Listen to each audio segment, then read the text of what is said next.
I'm on a path.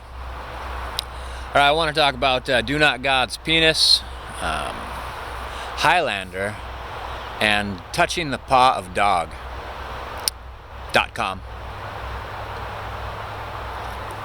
All right, so DonotGod had his penis through a toilet paper tube for an art project. Yep. And he couldn't put it on YouTube, of course. He had to put it on his own website. Now, I saw a lot of the other contestants for the toilet paper tube thing.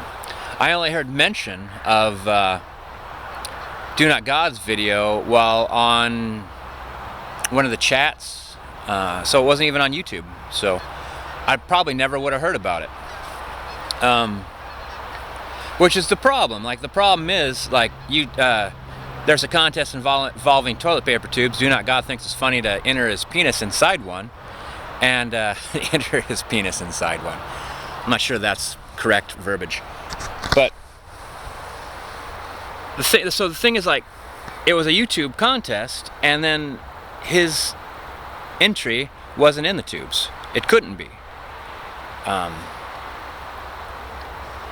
So it would, I mean, it'd be great if he could. That's the problem. That's what makes DonotGod angry about it, is that participating in that manner might jeopardize every single video he puts out. If you put out thousands of videos, you don't want to jeopardize it all based on a penis in a toilet paper tube.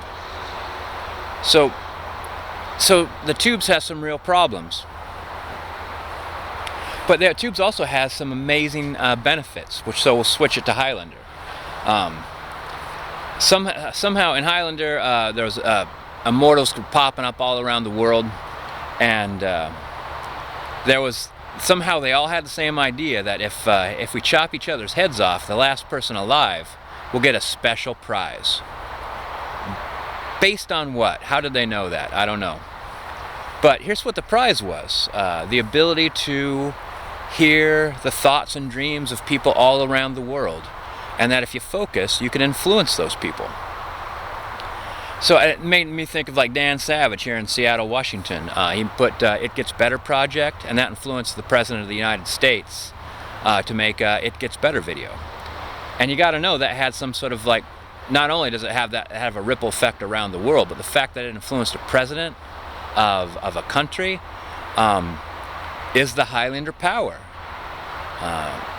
and vice versa.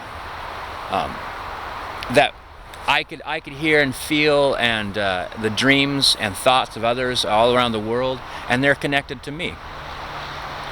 And that brings us to the paw of dog. Like, it always seemed to me growing up that I had this feeling kind of like of isolation, and also of not just isolation as physically, but of mentally, that the world was a gigantic place, and it kind of made me sad that there was no way I could see it all.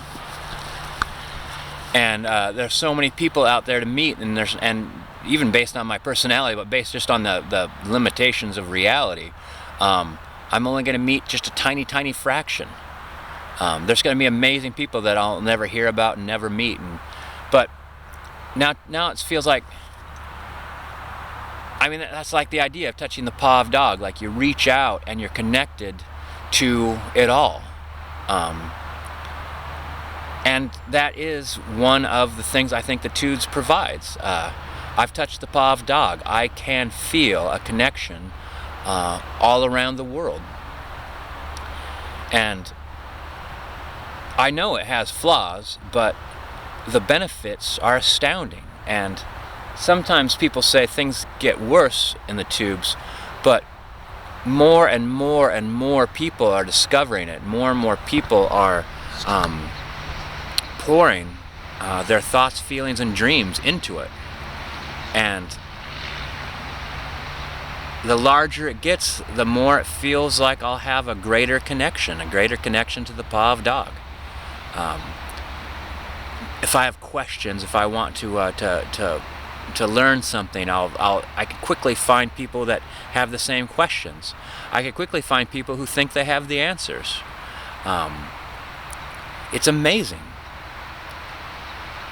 It's amazing, and despite its flaws, its inability to have penises in toilet paper tubes whenever you want it, despite its flaws, I think that it is an astounding place to live, and I love being a part of the tubes.